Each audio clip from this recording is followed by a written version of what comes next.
kenyataan yang dikeluarkan oleh saudara Khairi Jamaluddin yang sebelum ini mengatakan bahawa BN akan bungkus di ke-6 buah negeri. Maknanya dalam arti kata lain, beliau mengatakan bahawa peluang untuk gandingan di antara Barisan Nasional Kerajaan Perpaduan untuk memenangi di 6 buah negeri ini tidak mungkin akan dapat berjaya, dan beliau menjangkakan BN hanya akan memenangi 2 atau 3 kerusi saja. Tetapi hari ini beliau telah mengeluarkan kenyataan mengatakan bahawa beliau akan bertanding di Selangor. Dia akan bertanding di Selangor dan bukan di Negeri Sembilan, tuan-tuan. Ini jelas membuktikan, saudara, bahawa apa yang beliau ungkapkan sebelum ini, bahawa BN akan kalah, Kerajaan Perpaduan ini akan kalah di kesemua 6 negeri. Beliau sendiri pun tak yakin, kerana ternyata beliau menipu diri sendiri, tuan-tuan. Kenapa saya kata beliau menipu diri sendiri, cuba meyakinkan diri sendiri dengan penipuan yang dia buat? Kerana kalau guna otak yang waras, tuan-tuan, ketika BN bertanding bersendirian daripada 8 kerusi parlimen di Negeri Sembilan, BN berjaya memenangi 5 kursi. Hanya 3 kursi BN tak menang, tuan-tuan. Terutamanya di kawasan-kawasan yang bukan Melayu, macam Seremban. Ini parlimen-parlimen yang DAP menang. Takkanlah BN boleh menang kat situ sebab UMNO tak bertanding di situ, saudara. Dan parti komponen kita yang lain yang menentang DAP gagal untuk menarik sokongan masyarakat bukan Melayu khususnya. Jadi saya nak beritahu dengan tuan-tuan, ini jelas membuktikan bahawa Khairi Jamaluddin yang mengeluarkan kenyataan mengatakan bahawa BN dan Kerajaan Perpaduan akan bungkus di ke-6 buah negeri ini, saudara, adalah satu kenyataan yang menipu diri sendiri. Itu sebabnya walaupun family dia orang Negeri Sembilan dan sebagainya, beliau tidak mahu bertanding di Negeri Sembilan.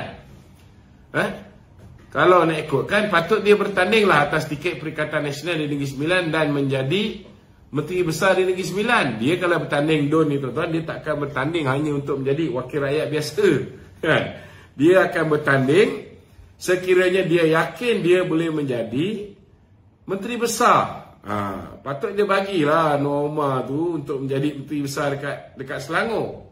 Tetapi dia mengambil keputusan untuk bertanding di Negeri Selangor, bukan di Negeri Sembilan. Itu je jelas menunjukkan bahawa potensi untuk Kerajaan Perpaduan memenangi Negeri Sembilan. Belum cerita lain ni.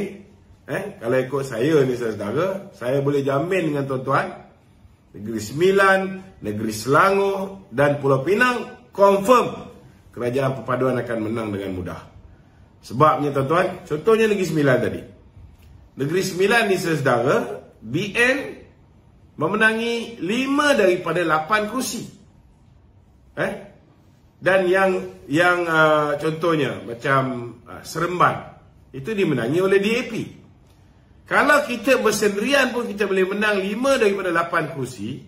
Apatah lagi selepas ini gandingan antara undi yang diperolehi oleh Barisan Nasional dicampurkan dengan undi Pakatan Harapan, yang mendapat sokongan lebih kurang 97 hingga 98% masyarakat Tionghoa, dan juga mendapat sokongan majoriti masyarakat bukan Melayu yang lain. Jadi itu sebabnya, saudara, ini memberikan gambaran yang jelas bahawa Khairi Jamaluddin tidak berani, tuan-tuan, untuk bertanding di tempatnya sendiri, iaitu di Negeri Sembilan. Saya tak nampaklah Muhyiddin Yassin tak boleh memberikan beliau kursi. Tak kira lah nak bertanding ni, dia nak masuk bersatu ke, dia nak masuk PAS ke, nak jadi Mursyidul Am PAS pun saya rasa PAS tak ada masalah nak bagi laluan kepada Khairi Jamaluddin. Tetapi bila dia tak berani untuk bertanding di sana. Kalau itu hari pilihan raya, dia boleh kata dia terpaksa bagi laluan kepada Tok Mat, kerana Tok Mat ialah ketua UMNO bahagian. Tetapi kalau dia bukan lagi bersama dengan UMNO, dia tak ada masalah. Dia nak lawan Tok Mat dekat rantau pun boleh. Tapi saya tak fikirlah Tok Mat akan mengekalkan kursi rantau. Dia dah jadi ahli parlimen, dah jadi menteri pertahanan, kan.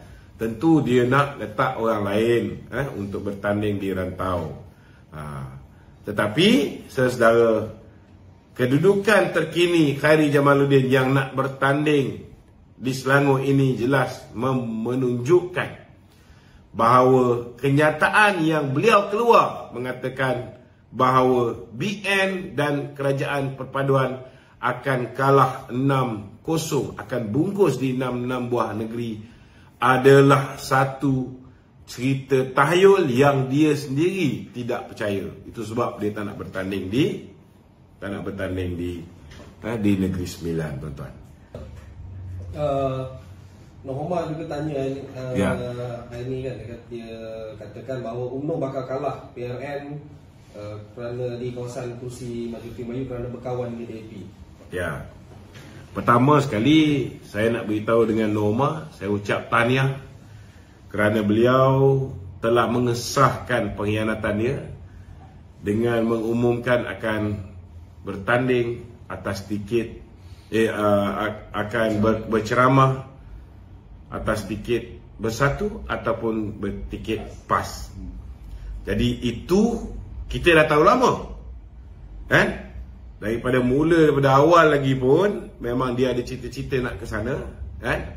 Itu sebablah seperti mana yang saya cakap, bila kita gantung dia minta dia dipecat. Tujuan dia itulah. Memang dia nak ke situ, kan? Jadi memandangkan hari ini dia dah mengumumkan, saya minta ahli jawatan kuasa UMNO bahagian dia yang dulu bersama dengan dia, yang dulu tak percaya pengkhianatan yang dia buat, yang dulu tak percaya bila dia dah berhubung dengan beberapa orang untuk ahli jawatan kuasa bahagian dia mengajak orang-orang ni untuk menyertai bersatu, tetapi setelah ditolak akhirnya dia tak jadi nak menyertai bersatu, kan? Ada orang kata kita fitnah ni, kan? Tetapi hari ini sudah ada pengesahan dari Tuan punya badan. Okey, kita ucapkan selamat tinggal kepada Tan Sri Nur Omar. Okey. Ini tu, macam mana dakwaan beliau yang berkata tentang kawan dengan DAP ni boleh menyebabkan kekalahan? Maksudnya orang Melayu makin tolak UMNO. Saya tak nafikan bila kita kerjasama dengan DAP, ianya sudah pasti akan menjejaskan UMNO. Saya tidak nafikan. Bukan kerana DAP sekarang. DAP sekarang saya tak bimbang. DAP sekarang sangat pragmatik. DAP sekarang sudah banyak berubah. Dan bila Datuk Seri Zahid Hamidi sebelum bekerjasama dengan PH, soalan pertama yang Datuk Seri Zahid tanyakan kepada DAP ialah apa pendirian DAP berhubung dengan kedudukan agama Islam sebagai agama persekutuan, kedudukan hak istimewa Melayu, kedudukan bahasa Melayu sebagai bahasa kebangsaan, kedudukan Raja-Raja Melayu. Dan DAP mengatakan bahawa ini bukan DAP dulu. DAP sekarang sudah berubah. DAP sekarang menghormati apa saja yang terkandung di dalam perlembagaan Malaysia, termasuklah kontrak sosial. Ini jawapan daripada Anthony Loh. Dan saya berpegang kepada kenyataan yang dikeluarkan oleh Anthony Loh. Saya tak bimbang. Dan saya yakin dengan pengalaman mereka 22 bulan mereka memerintah, akibat daripada silap percaturan, mungkin terlepas kata, mungkin terlajak perbuatan, akhirnya mereka hilang kuasa. Sudah pasti mereka belajar melalui pengalaman mereka. Kita pun kena belajar daripada pengalaman kita. Kali pertama kalah, kita cuba buat perubahan, kan? Tetapi mungkin kita tidak tegas dalam menangani musuh-musuh dalam selimut. Akibat dia, musuh-musuh dalam selimut ini sabotaj parti, membantu musuh kita lengahkan pilihan raya, kan? Akhirnya kita dikalahkan buat kali kedua, lagi teruk. Lepas pilihan raya baru kita nak belajar melalui kesilapan kita, baru nak ambil tindakan yang tegas. Alhamdulillah, it's better late than never. Pemimpin yang pragmatik dia akan buat perubahan mengikut keadaan semasa. Mula-mula kita berlembut, tetapi ada masanya kita kena berkeras. Ini kena faham. Kan? Jadi saya tak bimbang bahawa DAP akan memberikan masalah kepada UMNO, akan menyebabkan orang Melayu hilang kepercayaan. DAP sekarang tak akan melakukan perkara ini kerana UMNO ada di situ. Kita akan pastikan bahawa mereka akan menghormati satu sama lain. Dan kita tidak akan membiarkan mereka bertindak melampaui batas. Kalau ada orang macam Ramasamy contohnya, mengeluarkan kenyataan-kenyataan yang melampau, kita bantai. Kan? Peduli apa kita? Tetapi kenyataan Ramasamy ialah kenyataan orang yang risau, takut jawatan Ketua Menteri itu beralih kepada UMNO. Kan? Jadi kita faham sangat. Jadi jangan anggap kenyataan Ramasamy yang mengeluarkan kenyataan-kenyataan mengutuk Presiden UMNO adalah kenyataan DAP. Tidak. Itu tidak mewakili. Yang saya bimbang ialah kerana dah terlalu lama minda orang-orang Melayu ini ditanam dengan kebencian terhadap DAP. Daripada Mahathirnya, dan kita pun dulu pun sama juga percaya dengan Mahathir, sama-sama menyemarakkan benda ni. Ini kita kena terima hakikat. Dan DAP pun, DAP dulu pun kena juga mengakui bahawa mereka kadang-kadang pun mengeluarkan kenyataan-kenyataan yang membuat orang Melayu marah. Jadi nak yakinkan dalam tempoh daripada sekarang tinggal lebih kurang 4 bulan hingga 5 bulan sebelum pilihan raya negeri, bukan satu benda yang mudah. But we are going to take this challenge. Kita akan cuba yakinkan orang Melayu bahawa DAP sekarang tak macam DAP dulu. Dan kalau DAP kembali pada yang lama, we are going to be here to protect the Malay interest. Ini kita akan yakinkan. Tapi bukan mudah. Apa yang Noh cakap tu ada sedikit betul. Bukan mudah. Tetapi untuk pilihan raya umum ke-16, kita ada 5 tahun masa untuk mempersiapkan diri. To do the mind conditioning. Untuk betulkan balik persepsi orang Melayu terhadap kerajaan perpaduan. Saya yakin kita boleh buat benda ni. Saya yakin kerajaan di bawah pimpinan gandingan antara Datuk Seri Anwar Ibrahim, Datuk Zahid dan juga Datuk Seri Fadilah, kita boleh yakinkan orang Melayu. But we need time. Sebab orang Melayu akan teliti sepanjang tempoh 5 tahun ini, betul ke UMNO boleh jaga kepentingan orang Melayu bila dia dah bersama dengan DAP. Mereka akan tengok, teliti. Mungkin nak buktikan dalam tempoh 4 bulan ni tak cukup masa. Sebab kebencian terhadap DAP dulu ni belum boleh dihakis dengan sekelip mata. Ianya satu cabaran yang perlu digalas oleh kepimpinan UMNO yang baru nanti, insyaAllah. And we are going to take this challenge. Okay? Okay, no. Dia kata kawasan kubu kuat UMNO pun kalah, seperti contoh Tanjung Karang kan. Adakah sebenarnya faktor kalah ni? Macam mana Tanjung Karang kita tak kalah? Kalau bekas ketua UMNO bahagian yang dah 6 penggal jadi ahli parlimen tak boleh terima hakikat, it's time for you to give way to a new candidate. Bagilah laluan kepada Kak Bibah tu. Kenapa perlu sabotaj Kak Bibah tu? UMNO ni, ini problem yang kita kena selesai. Bila tak jadi calon, sabotaj calon yang lain. This is very wrong. Tak boleh. Budaya ni perlu dikikis. Dan kita ucap terima kasih kerana orang-orang macam ni sudah mula diambil tindakan. Dan kita harap selepas ini parti ini lebih tegas Kita kena tahu bahawa jawatan tu bukan bapa kita punya. Jawatan itu kamu diletakkan di situ mewakili amanah yang parti berikan kepada kamu untuk kamu jaga rakyat. Kalau dah nak penggal kamu duduk di situ, tak ada perubahan pada negeri Selangor. Parti nak move on, nak bagi laluan pada orang baru, kamu sabotaj calon baru tu. Pegawai khas dia, okeylah dia boleh kata. Dulu pegawai khas Datuk Zahid pun pernah bertanding Muslim. Tetapi ada tak Datuk Zahid pergi support?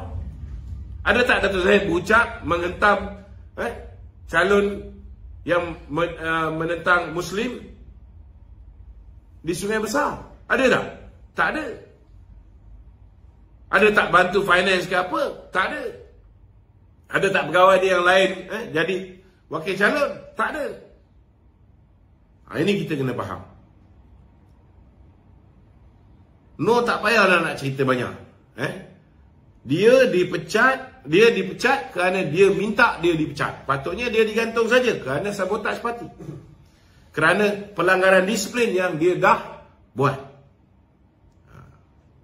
Kalau dia tak ada buat pelanggaran disiplin, kalau dia berjiwa besar, orang yang menggantikan dia tu, dia bantu. Saya tak fikir kursi Tanjung Karang tu boleh kalah. Tapi bila dia sabotaj calon yang menentang dia, sekarang dia gelar pula Kak Biba tu sebagai pengkhianat. Lepas ni orang makan rasuah, kalau ada orang report, boleh kita panggil orang yang report tu pengkhianat. Dia buat benda yang betul lah. Dia melaporkan salah laku kamu. Kamu langgar disiplin parti. Kamu sabotaj parti.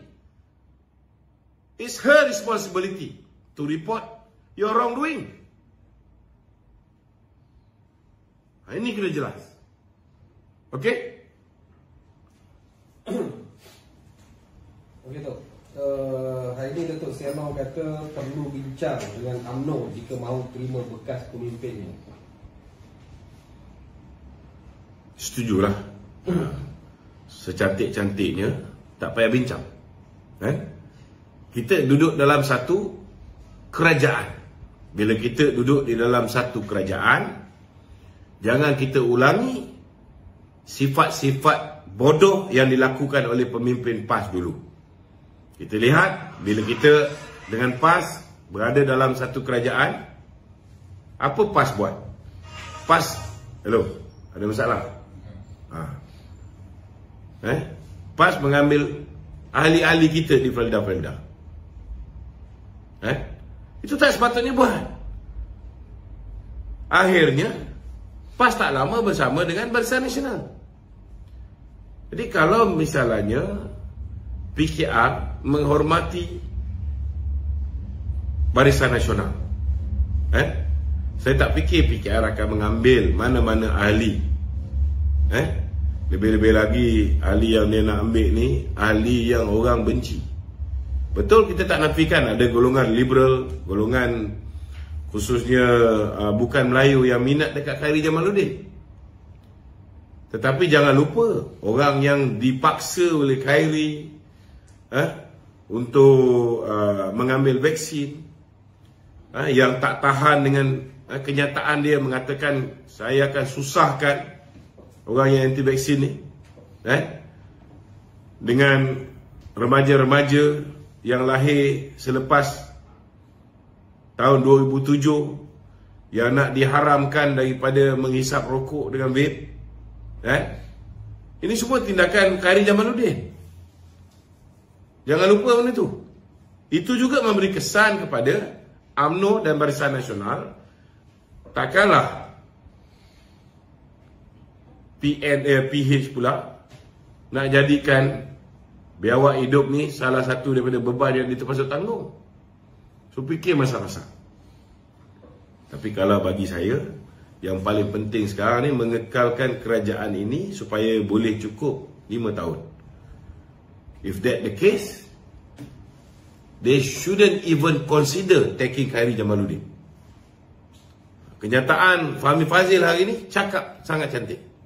That should be the stand of PKR. Kenyataan Fahmi Fadzil lagi. Ada baca? Kenyataan Puan Fazil? Belum dengar. Belum dengar. Wan Kuris, aku dah hantar kat kau baca tak? Apa Puan Fazil cakap? Oh, tak baca lah. Okey. Korang ni betul lah. Buatlah homework sikit. Macam mana kerja tak buat homework ni? Kau kerja macam Khairi Jamaluddin lah. Main cakap je. Okey. Apa dia?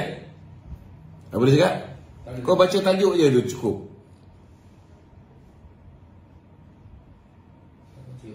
Tak baca. Alright.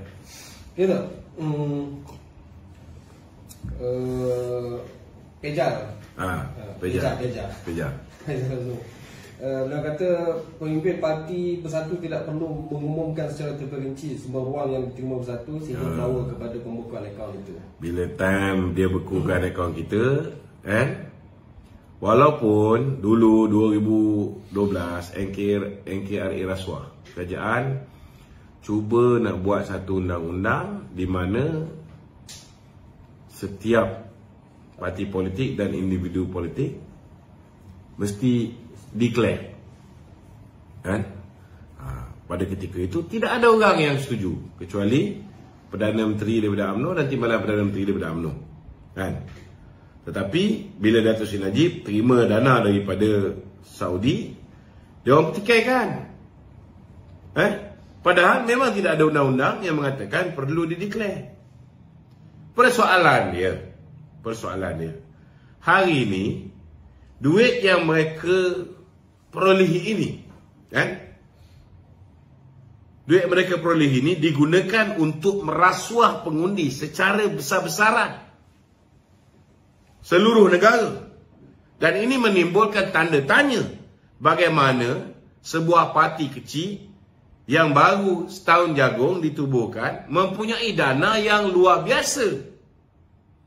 Amat mustahil ianya hanya daripada sumbangan tanpa sebarang timbal balas terhadap orang yang menyumbang.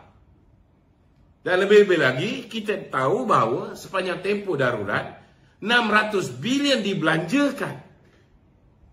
Dan selepas siasatan pihak SPRM mendapati daripada 600 bilion ini, walaupun duit KWSP pun mereka boleh salah guna dan boleh dapat habuan daripada perbelanjaan tersebut, tetapi ada 92.5 bilion yang memang perbelanjaan kerajaan, yang mana hari ini Adam Radlan, orang kanan Tan Sri Muhyiddin Yassin, dan juga orang kanan kepada menantu dia, sudah pun mengakui bahawa dia kolek bagi pihak Bersatu 3 hingga 5% untuk projek-projek dari nego antara 50 hingga 500 juta.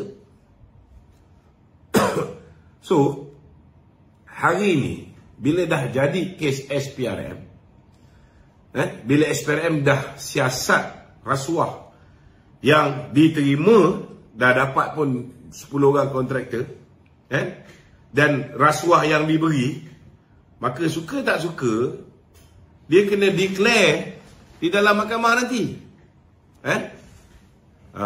Memang tidak ada peruntukan undang-undang yang mengatakan bahawa dana politik perlu diisytihar. Memang tak perlu. Tapi kalau dah jadi kes nanti, bila dah jadi kluster mahkamah, dah jadi turun naik mahkamah, suka tak suka dia kena declare dari mana dia dapat duit itu.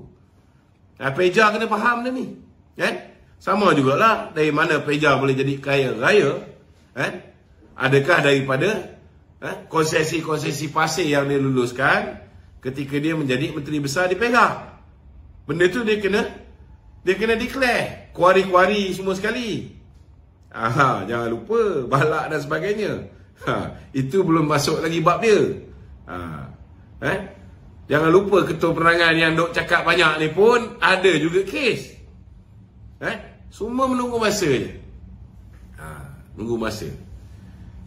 Cuma nasib dia baik, sampai bulan 3 ni mungkin dia selamat, sebab orang dia yang duduk di Jabatan Peguam Negara. Selepas bulan 3, siapa nak selamatkan kamu? Kena beringatlah.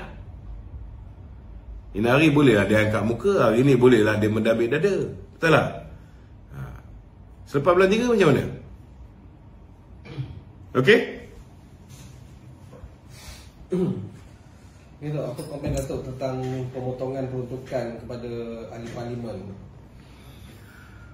Peruntukan sebelum ni 3.8 juta ringgit kepada setiap ahli parlimen. Sekarang ni tinggal 1.3. 1.3 ke 1.3? 1.3 kan? 1.3. Yalah, kita nak buat macam mana Tetapi kerajaan berjanji bahawa penurunan ini tidak akan melibatkan keperluan rakyat. Mungkin dari segi projek untuk pembangunan tak boleh buat banyak macam dululah, kan?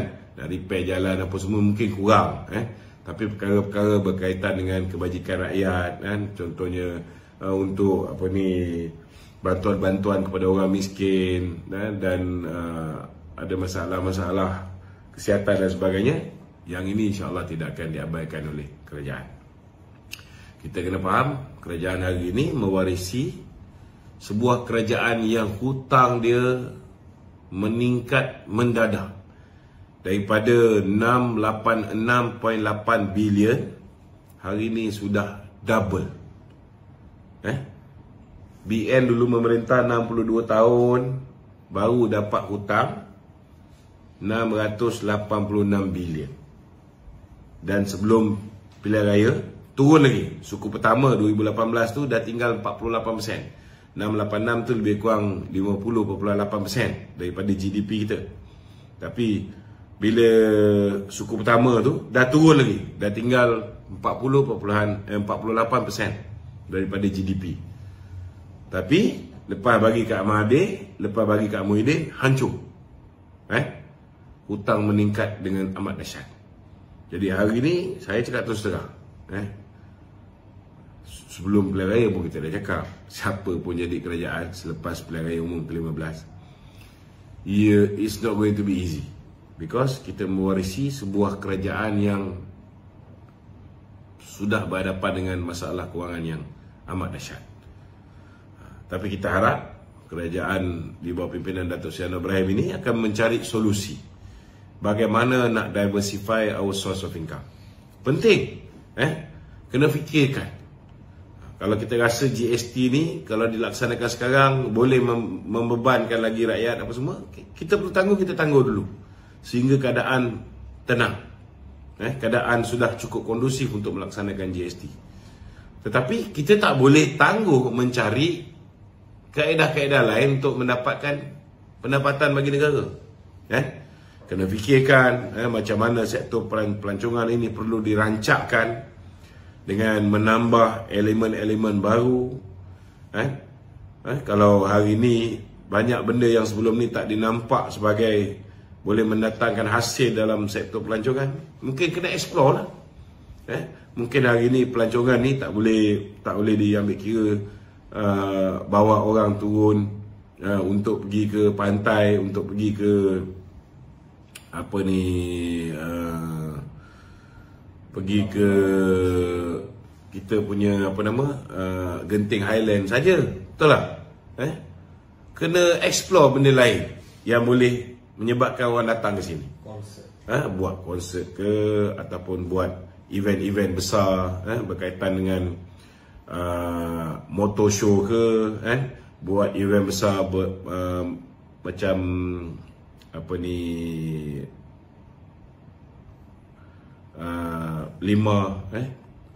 lepas tu motosikal punya gathering ke, tak kira lah. Kena cari jalan macam mana kita punya basikal, kita punya, kalau kita tak ada kalau kita tak boleh nak cari idea macam mana untuk perbanyakkan event-event dalam negara kita supaya masyarakat antarabangsa ni turun, dan menjadikan Malaysia ni salah satu destinasi yang destinasi utama yang digemari oleh mereka yang mempunyai pelbagai bentuk hobi. Destinasi untuk kebun-kebun kita pun boleh di enhance juga. Destinasi pertanian. Dan kemudian sepatutnya setiap kementerian dia kena fikirkan juga apa yang boleh dieksport.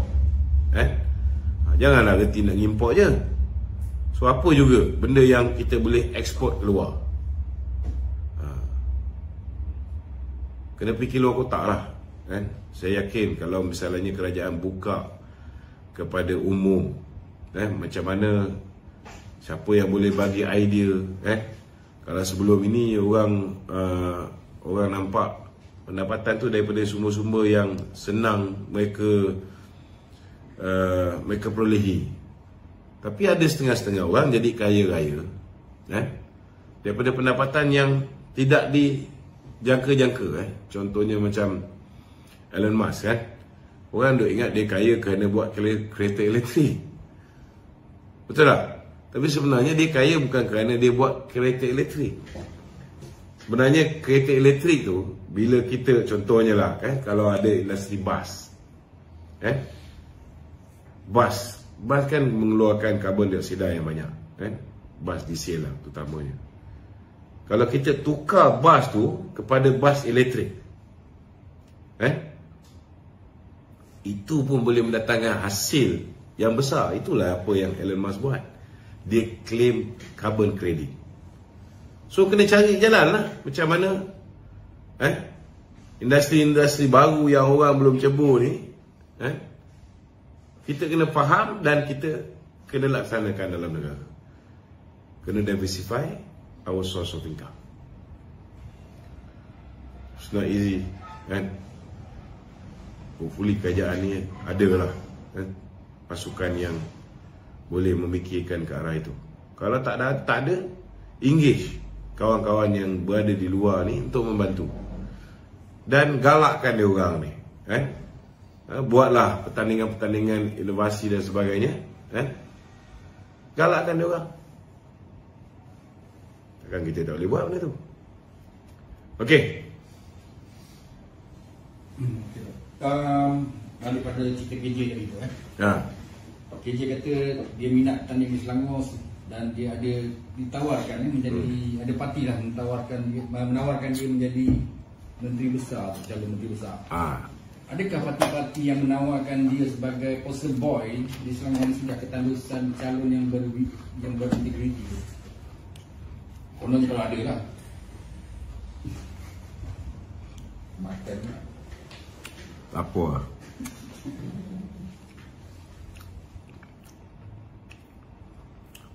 Aku kalau budak KJ tu cakap daripada 10, 11 aku tak percaya.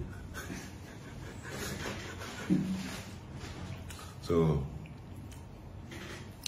simple lah. Declare lah parti mana yang berani offer dia. Betul. Bodoh sangat parti lah. Declare parti mana yang berani offer dia. Takut parti Bray Bali yang offer dia. Aku pun boleh cakap parti Putra offer aku jadi menteri besar. Tapi boleh menang tak parti Putra tu? So tanya dia balik lah, parti mana yang offer dia. Yang pasal kenyataan Fahmi tadi tu, kita nak ulas sikit lah.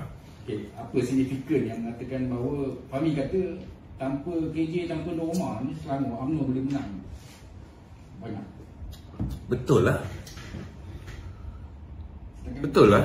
Kalau tanpa Norma, orang akan lihat bahawa UMNO dah ready to move on untuk meletakkan kandidat baru. Sebab kita dah tak bawa lagi dinosaur ni. Orang yang orang dah menyampah dah. Dan 6 penggal jadi ahli parlimen. Masih nak jadi ahli parlimen lagi. Sebelum dah ada bunyi. So okey lah. Tapi kalau masih letak Norma sebagai pengurusi perhubungan negeri Selangor, apa signal kita nak bagi pada rakyat Selangor? Do you expect to get different result by putting the same person in charge for Selangor? No way. So So biarlah, kita dah rehatkan norma, kita bagi laluan kepada muka baru untuk handle Selangor. Kita tengok lepas ni di bawah kepimpinan Datuk Megat, berganding dengan kepimpinan pemimpin PKR Selangor, Datuk Seri Amiruddin. Sudah pastilah dengan keadaan Selangor ini merupakan kawasan marginal, kawasan yang jumlah pengundi bukan Melayu ni sangat signifikan, jumlah dia tinggi. Jadi kalau UMNO hanya mengharapkan undi Melayu tanpa undi bukan Melayu, macam mana kita nak menang banyak kursi? Jadi apa yang YB Fahmi Fadzil cakap tu betul. UMNO mempunyai potensi untuk menang dengan lebih cerah tanpa manusia bernama Norma dan tanpa manusia bernama Khairi Jamaluddin, yang orang-orang yang kena seksa dengan dia ni cukup marah. Orang muda yang takut selepas ini, siapa yang lahir 2007 dia nak buat Generation End Game. Tak boleh lagi isap rokok, tak boleh lagi isap vape. Takkan gila? Ada negara cuba ban rokok, tapi dia bagilah alternatif. Orang tu boleh isap vape. Ini dua-dua dia nak haramkan. Takkan haram jadah namanya tu. Kalau dia tak isap rokok, ataupun tak isap sigar, ataupun tak isap benda-benda lain, aku boleh terima, bro. Kan? Ini kita pun tahu apa yang dia isap. Lagi hebat daripada orang lain.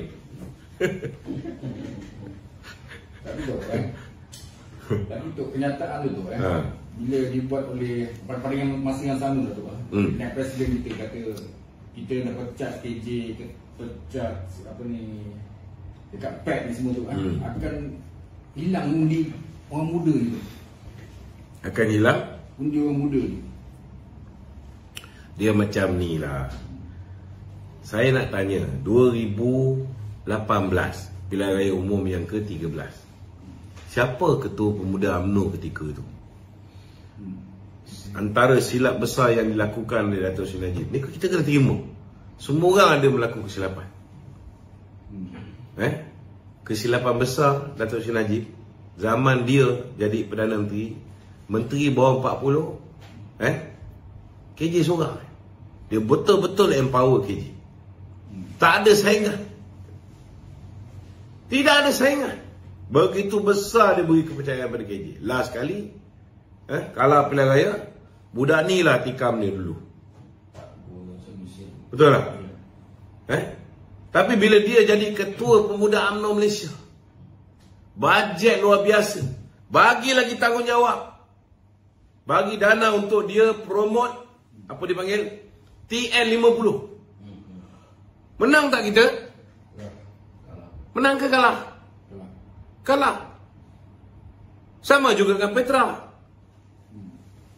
Apa nama Petra pula? Syarif Hamdan.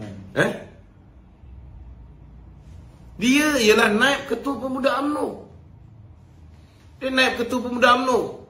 Presiden empower dia nak supaya ketua perangan UMNO ni nampak muka orang muda. Bagi dia jawatan sebagai ketua perangan. Sepatutnya dia orang muda, dia lahirkan lebih ramai lagi jurucakap. Aku dulu unit pidato, berapa ramai orang kita lahirkan. Orang muda yang boleh bercakap. Setiap kali pilihan raya, contohnya Kuala Kerai, kita pemuda bawa turun 30 orang. 30 orang penceramah tau. Termasuklah Harman tu. Tu yang dia cakap apa? Saya ketika berada dalam ISA, dia dengar aku punya ceramah, dia copycat. Copycat pun janganlah copycat bulat-bulat. Yang duk ISA aku, bukan kau. Mana ada masuk kan? So tak. Itu sebabnya dia orang ni, dia cakap aku tak boleh faham macam mana Mai Sabri boleh cakap macam ni? Kalaulah hebat sangat KJ ni, sudah pasti dia boleh tarik orang untuk memenangkan BN. Kalau hebat sangat Syahrir Hamdan ni, sudah pasti dia boleh tarik orang muda untuk menyokong kita. Ini lepas pilihan raya baru sibuk nak TikTok. Bila kau diberikan amanah, ketika itu kau tak buat kerja tu. Kau ambil lagi jawatan tambahan sebagai pengarah ekonomi kepada Perdana Menteri. Last sekali, semua kerja kau tak deliver. Kan? Kalaulah apa yang Ismail Sabri cakap ni betul, kan? Pakai otak kita fikirlah. Macam mana Khairy Jamaluddin dengan duit yang banyak macam tu, dengan pengaruh yang begitu kuat, Sungai Buloh pun boleh kalah. Sungai Buloh boleh kalah. Kau bayangkan, kalau dulu 1 lawan 1 kalah 28,000, kita boleh terima. Kali ni 7 penjuru. Kawasan tu 68% Melayu. Engkau pun ada aura untuk dapatkan sokongan daripada bukan Melayu. Tapi pasal mulut kau lancang, akhirnya orang UMNO pun ada yang tak bagi. Siapa suruh dia guna strategi menghina UMNO, menghina pemimpin UMNO?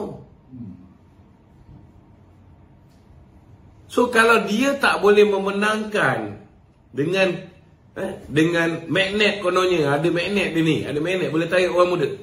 Kawasan dia sendiri pun dia tak boleh menangkan.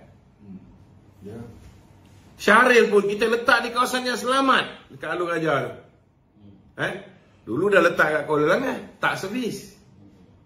Lebih popular si Xavier Jayakumar. Datuk Seri Zahid bagi tempat yang selamat, pun tak menang. Magnet apa? Itu yang Datuk Kuat Zakasi cakap tu betul.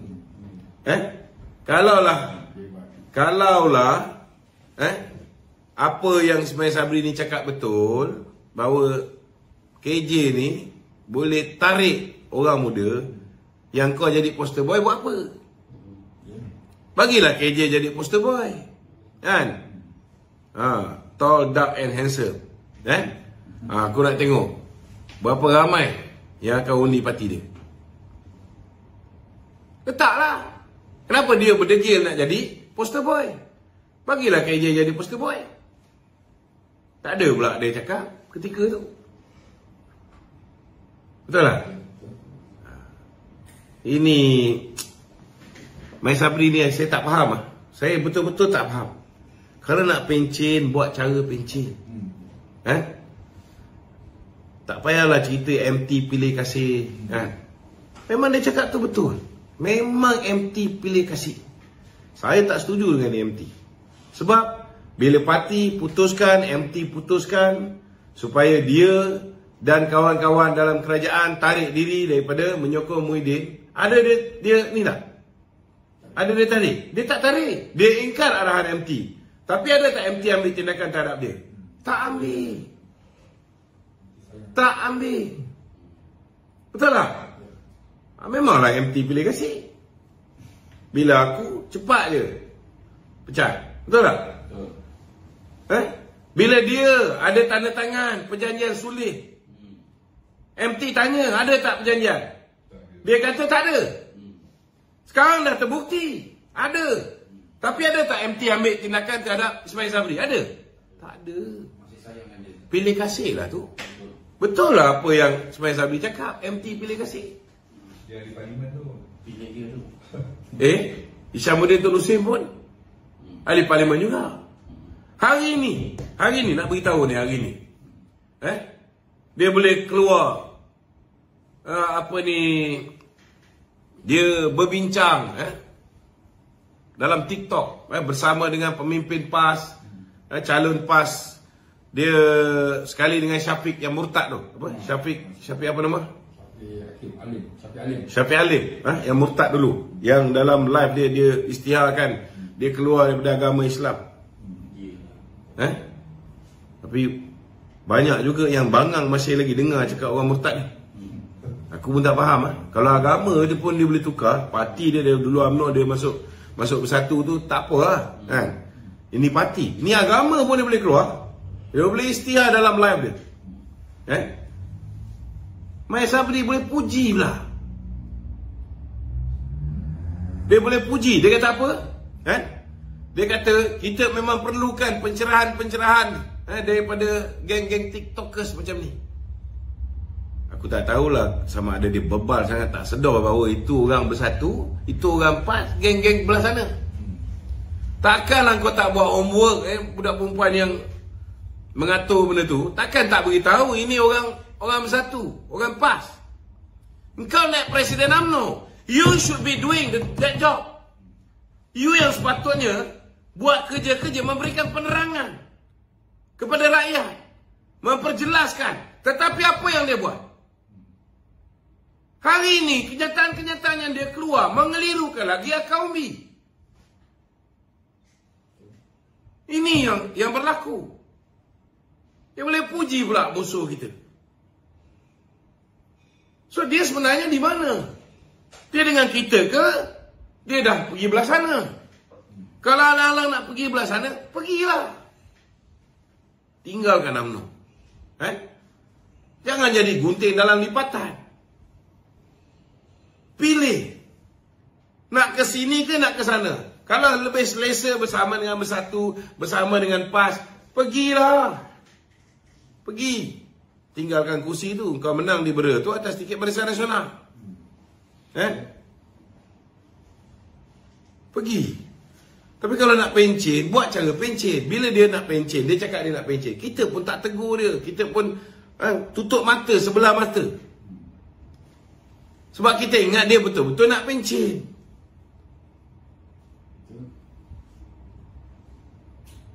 Tapi nampak gayanya, kenyataan-kenyataan dia keluar menghentam parti. Dah melampau.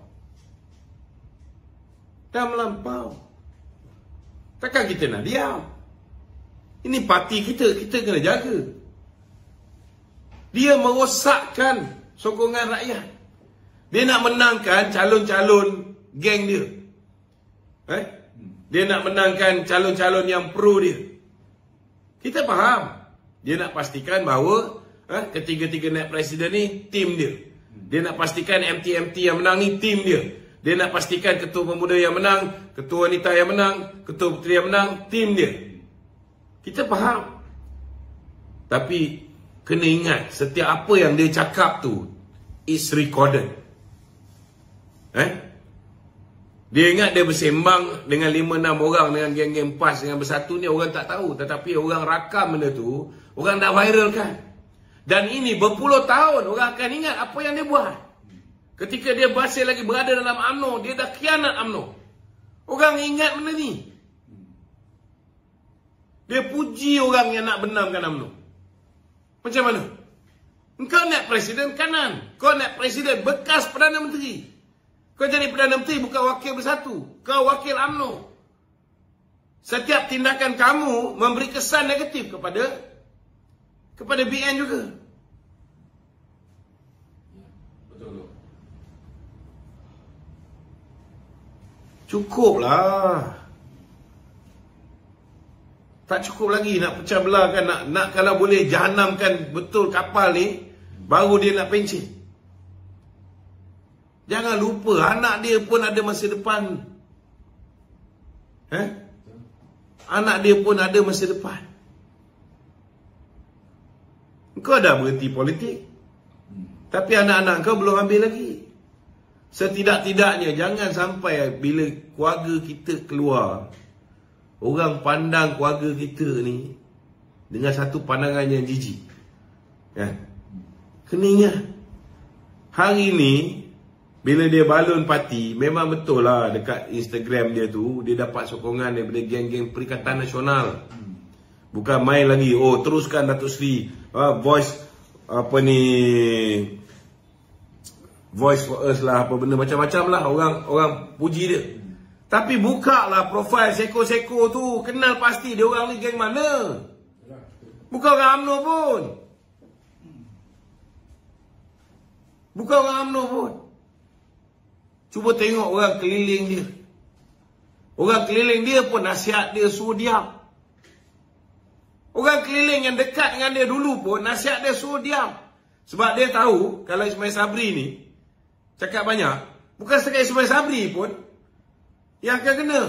Termasuklah orang lain yang dekat dengan Ismail Sabri dulu pun akan kena juga. Kena beringatlah. Kena beringat.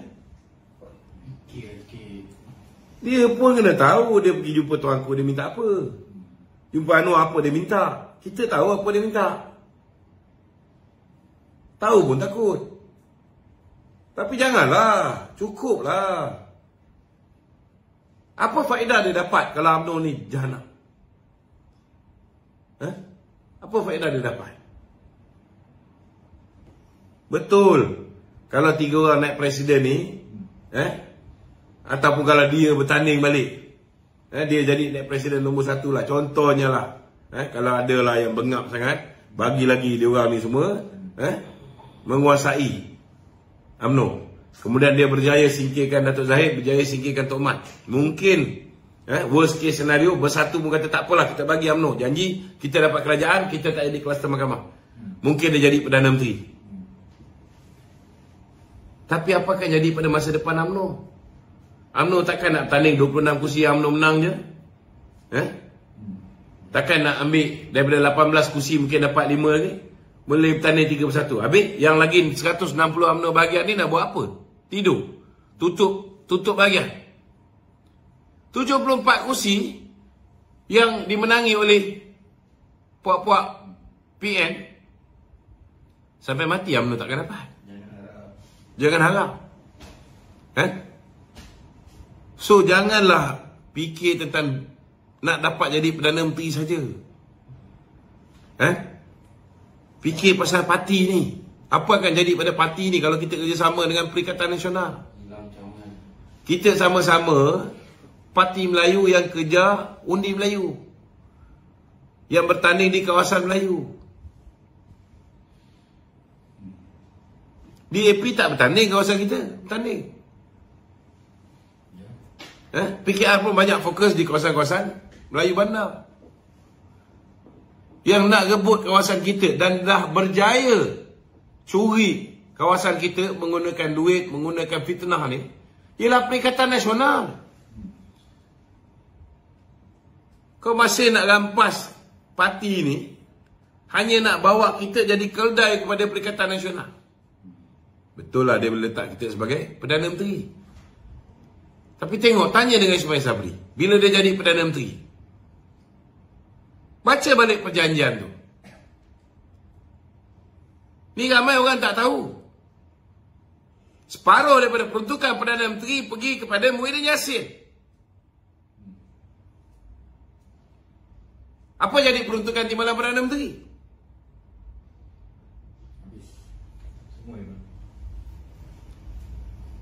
Kau boleh perintah mengikut acuan kau sendiri? Tak boleh. Tak boleh. Banyak benda yang dia nak buat, dia tak boleh buat. Kita tak nafikan ada benda-benda yang dia tak dengar cakap Muhyiddin. Itu pun di hujung-hujung. Last kali Muhyiddin pun menyampaikan dia. Kita tahu. Ada benda, kita kena be fair. Ada benda dia tak ikut.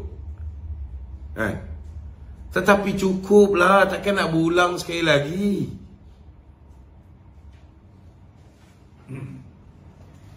Okey, ada soalan ni? 12. Satu lagi. Okey, jalan.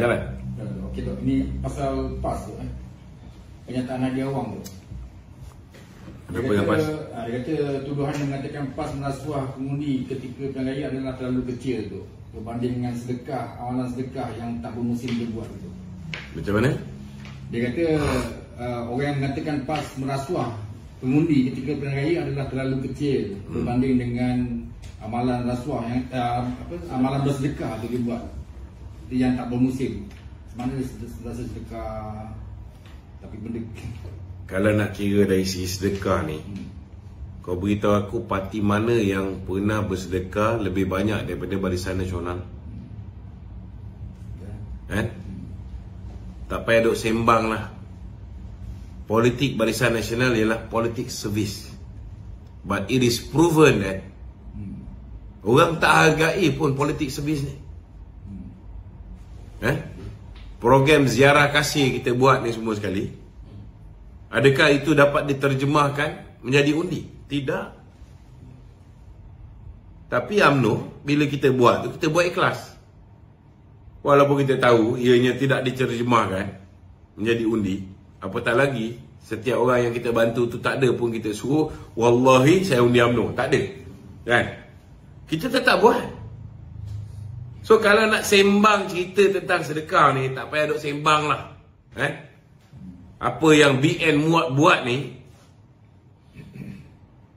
beribu kali ganda lebih besar daripada apa yang PAS buat. Yang menyebabkan PAS boleh menang ni kerana bila dia rasuah tu, dia suruh orang kat sumpah. Tak payah duk sembang benda lain.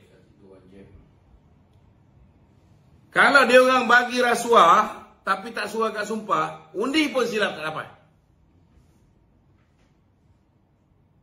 Banyak orang yang kita jumpa beritahu bahawa dia orang pergi nak collect duit je. Dia orang tak sangka kena sumpah. Last kali dah terikat, dia kata.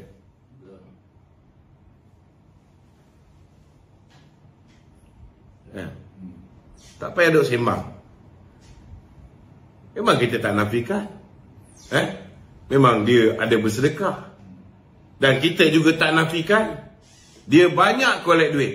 Tetapi daripada duit yang dia collect itu, berapa persen yang betul-betul sampai kepada golongan yang memerlukan? Ada kita kaji? Belum lagi kita kaji. Apa ni...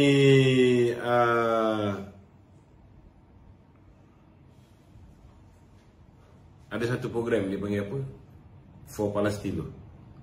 Yang mana Haji Hadi meletakkan anak dia untuk menjaga dana tu. Itu pun sekarang dalam proses siasatan. Khalil, apa nama? Khalil. Jangan lupa.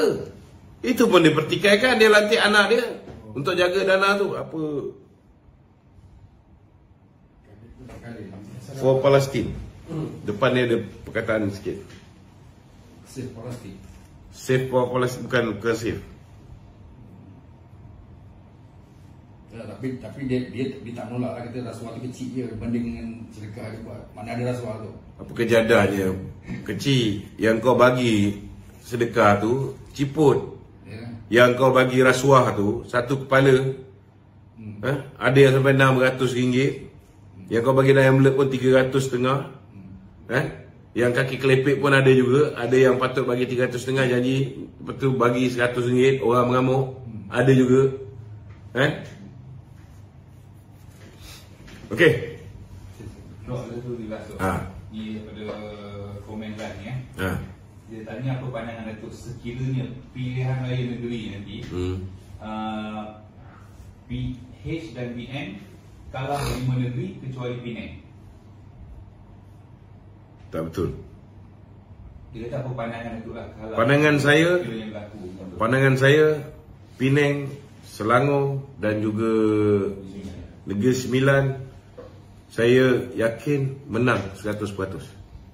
Maknanya bukan menang semua kursi 100% menang. Maksud dia 3 negeri ni kerajaan perpaduan boleh tubuh kerajaan balik. Untuk Kelantan, untuk Kedah dan Terengganu, kita akan berhadapan dengan fight. Kelantan ni aku cakap terus terang lah, kau kerat 18 pun dia orang ni, air keruh macam mana pun dia orang tak kisah. Janji dia orang masuk syurga.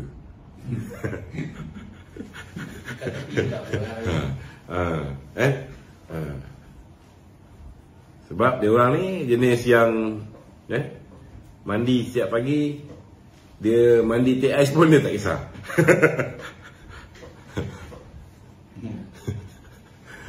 Tak tahu lah nak gambar macam mana Kelantan ni. Dia tak kisah. Yang penting membangun bersama Islam. Memanglah balak kena rampas ke, air kotor ke, dia orang tak peduli. Okey? Ada lagi? Ada sejam. Saya doakan untuk mangsa-mangsa dekat Turki. Itulah. Alhamdulillah lah kita masa berada di sana kita selamat kan. Cuma kita doakan semoga 1,200 orang yang telah pun meninggal dunia ni akan ditempatkan bersama dengan orang-orang yang beriman. Al-Fatihah.